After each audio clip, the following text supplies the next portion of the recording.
Hello, hello, and welcome to that Second Gen Life with Semhar. I'm your host, Semhar Raya. If you are a second generationer, a child of immigrants, a diaspora leader, change maker, however you identify, this space is for you. This podcast is more than just storytelling. It's about strategy, identity, leadership, community, finding yourself in this beautiful diasporic journey we're all going through. We'll talk about everything from navigating the workforce as a diaspora professional to the role that you can play in making an impact from where you are, locally or around the world. But most importantly, we're going to remind you that you are powerful, that you belong, and that your job here is to create the spaces you wish existed. Welcome back to That Second Gen Life with Semhar. I'm your host, Semhar Araya, and today we're diving into something that is foundational to everything we discuss here, the diaspora experience. You've probably heard the word diaspora used in different ways, but what does it really mean? And who's a part of a diaspora? Why does this matter to you? Whether you identify as a member of a diaspora or not, why is this word popping up everywhere? Today, I'm going to break it all down, and by the end of this episode, you'll not only have a clear understanding of the diaspora, but how you fit into it and why this knowledge is so powerful. Let me start by saying I generally don't like to start conversations about definitions. But when it comes to issues around the diaspora, this is usually where most of us get stuck. Am I a part of the diaspora or not? Is this including me? And you know what? Diasporas might mean something to you, and it might mean something completely different to someone else. So I'd like to just set the scene, lay the foundation, to help everyone see where they fit in this really incredible network, an ecosystem that you really are a part of no matter where you sit in the world or in your own community. So at the Diaspora Academy, we have taken a really conscious effort to use the term diaspora in as most inclusive and holistic way as possible. And for that, we look to definitions that have been offered by other institutions that work on this space. And most notably, we have come to rely on the definition that was first introduced by the United Nations. The agency that is focused on migration is called the International Organization for Migration, or IOM. And back in 2013, IOM held its first inaugural conference solely focused on understanding the role of diasporas in development. Because up until then, diaspora communities had been all over the world, historically across centuries, giving, investing, engaging, traveling back and forth, but there was really a lack of alignment from countries around the world. So the UN decided to hold this conference, and really it was with heads, governments, ministers that have mandates that include migrant communities, diasporas, and migration as a whole. And what was really interesting about this conference was it allowed the international community to more or less come to terms with what does diaspora mean for us as member states. It didn't include perspectives of civil society, I think, as much. And that was really because this was the first of its kind. And over the years, IOM has really grown to start hosting convenings and conferences around the question of diasporas with civil society, with private sector, with governments, with anyone and everyone who cares about this space. But back in 2013, the definition that they came up with, I think, still stands most relevant today. Before I share it, I want to say that definitions are fluid, and it's important to not get too stuck on semantics, because what happened actually with the way diasporas was applied as a term, it also evolved over the years. And the definition has continued to evolve based off of what's happening in the world today. So a lot more focus on migrant communities that are fleeing circumstances related to emergencies or crises, addressing concerns of countries that have to receive migrants. And it's continued to evolve, but I will say the Diaspora Academy strongly endorses the initial definition.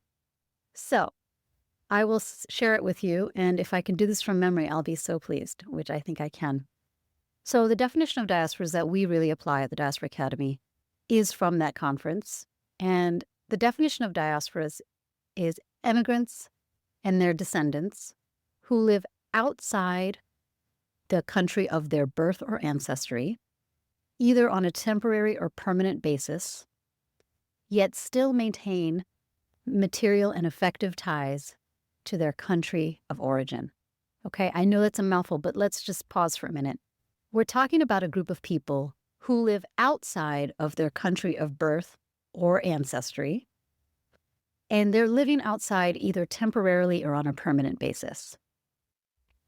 And while they're out there on a temporary or permanent basis, they're maintaining material and affective ties to their country of origin. And so what does that really mean? Think of it this way.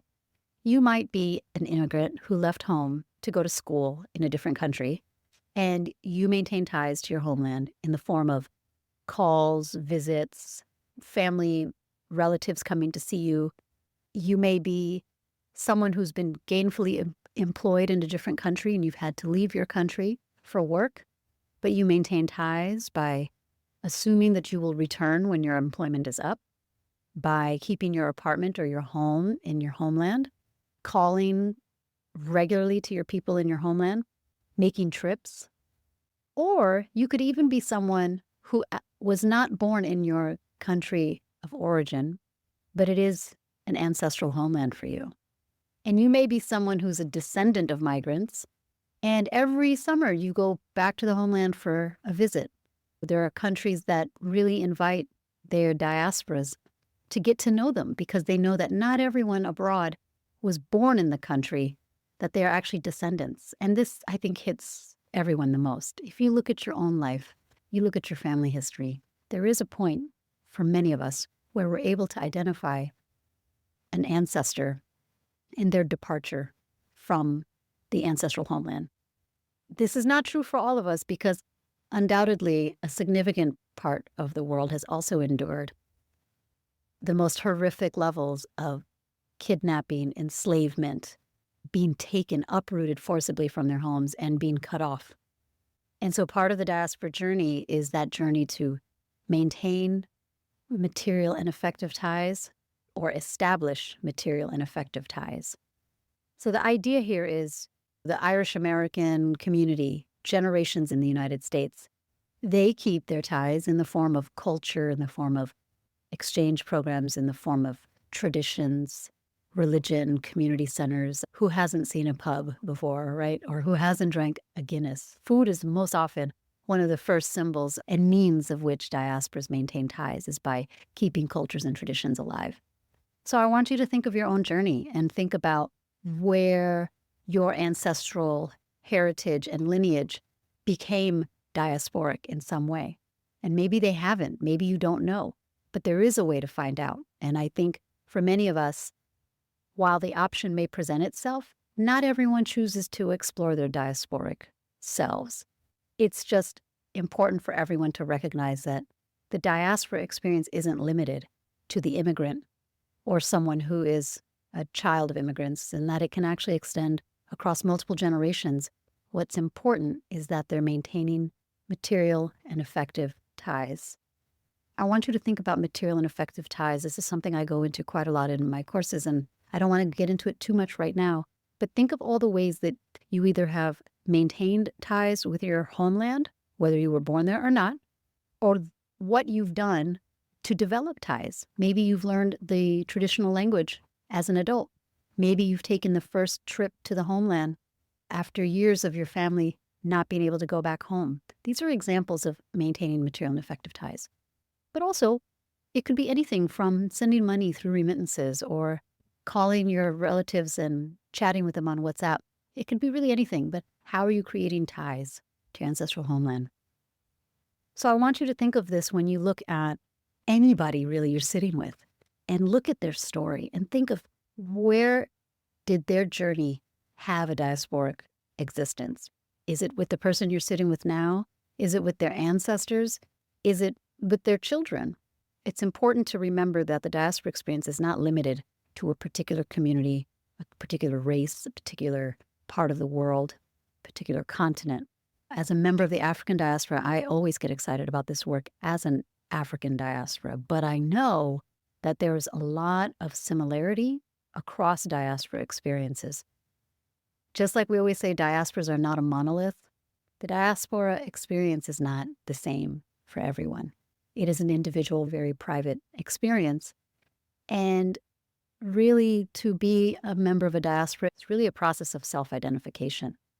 You have to be willing to get there yourself and identify yourself. I try not to assume anything of people, but it's important for you, if you are interested in understanding the diaspora space, that number one, this is a very personal journey of your own. Even if you don't identify as being a member of a particular diaspora or a diaspora that you're interested in, understand that it is a personal journey. Diasporas are not all the same because the circumstances that people leave home, the stories that they've inherited, the memories that have been preserved vary depending on when you left the country or your relationship with the country, your relationship with the new country you've moved to. And so diaspora journeys and experiences are extremely fluid. But one thing is for certain, what ties diasporas together is their desire to maintain material and effective ties to the homeland. And for many diasporas who have not yet done it, the question becomes, how do I create material and effective ties? And that's what I love unpacking with everyone. The second thing is, the diaspora experience isn't limited to a particular generation. So just like I said, it's not limited to immigrants. There's a second generation lens. This is why we called the podcast That Second Gen Life with Semhar, because that middle community, the people that are in between in the truest sense of bilingual, bicultural, bicoastal, bicontinental, puts you in a position to really have some strong skills, transferable skills in the workplace, in the community, in life. And it's important for second gens to really take hold of that. But for those of you that are listening that are third, fourth, fifth, multi-generational, you also are included in this conversation around the diaspora experience, because for multi-generationals, there are so many lessons to be gleaned around best practices of how you preserve culture, how you preserve heritage, how you amplify our stories, how you tell the history. And I think often with the African diaspora especially, being that it's been a narrative that has existed through centuries and centuries of hardship, centuries of attempts to erase our history. Candidly, I'm going to be candid with all of you on this show. There are so many lessons in how people of African descent globally have preserved their heritage and culture. So it's important for you, if you're a listener that identifies as a member of the African diaspora, to take heart with the fact that what can we learn about different diasporas around the world working to preserve heritage? It's in food, it's in culture, it's in music, it's in dress, it's in language, it's in hairstyle, in fashion, it's in customs. So as you look at the world as you know it today, you would be very remiss to, so as you look at cultures around the world today, you should remember in the back of your mind that this all really did come from very similar places, yours, most likely, whether you're African or not, or Arab or Asian, however you identify. The roots are all very similar in the attempts that are made to preserve history and culture. I also think that diasporas are not only people and communities that are focused on maintaining material and effective ties, but building ties and new pathways. That's what I think is one of the diaspora's greatest superpowers, as I like to talk about, is that we are innovative and we are creative. We see needs, we're able to respond, we are extremely entrepreneurial, just by the sheer nature of being in between and seeing gaps and opportunities that others may not. Because your landscape as a member of a diaspora, your lens and your horizon are much larger. And it's important for you to be able to capture that and communicate that to partners. Now, if you're not a member of a particular diaspora and you're working with them, or if you're just interested in this topic and you don't know if you really want to go down this route, I want you to understand that the diaspora experience is really like an umbrella. It is an umbrella term that applies to different people of all walks of life who identify with a history or a memory of migration.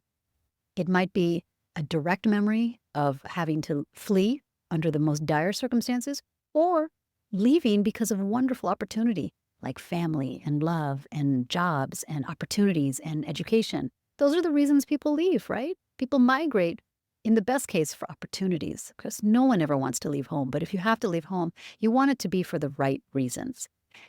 And so as you uncover this diaspora space, remember to not stop there, to think of what is the power of second and multi-generational diasporas. How do we work across generations?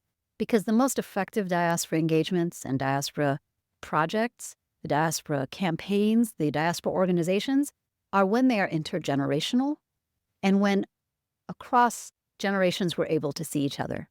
Okay, so this isn't a race to see who's representing the diaspora the best. This is a reminder that there's enough room for all of us as members of diasporas. Okay, so there are other elements out of our control, like what the ancestral homeland or the adopted homeland may choose to do with different diaspora communities, whether they're first-generation immigrants or multi-generational descendants, whether they are recognized as diasporas in the homeland. Those things are a little more out of our control as individuals, but there are avenues for shaping that. Lastly, if you have ever been struggling with figuring out, okay, I know I'm a member of a diaspora, but I feel a little bit of this and a little bit of that, I want you to know that being in the diaspora is that process of self-identification, and it's your journey to define. And that hyphenated experience you're probably having, the one that is both of the ancestral homeland and the country you live in this case where I live in the United States, embracing this hyphenated reality of being an Eritrean American, it's a long journey to get there and fully claim it. But the truth is that it's an undeniable part of me that I have been born and raised in the United States. I have rights and privileges as everyone else does here, as a human being, first and foremost, as a citizen, as a tax-paying resident. However you can relate, the hyphenated experience is really valid. And I want you as a diaspora listener to not feel compelled to only pick one side or the other, okay? So this is my little overview of the diaspora experience and what does diaspora mean. Now, if you're interested in learning more or you want to do a deeper dive, we are going to do a deeper dive for our founding member listeners.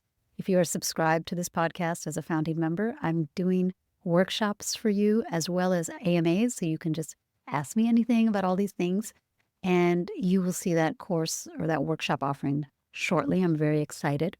If you want to just have more interactions around this question on the diasporas, hit me up, let me know. Visit our website, it's thediasporaacademy.com.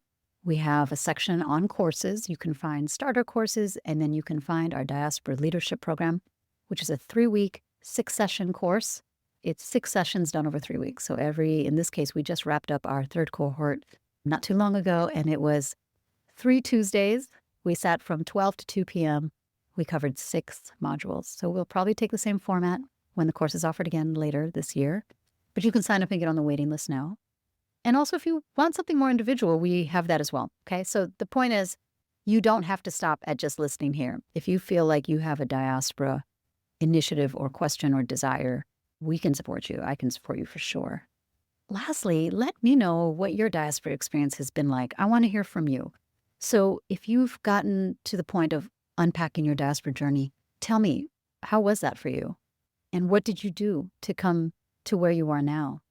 What has being in the diaspora meant to you? These are wonderful insights that I could really love to hear from and I could really learn from.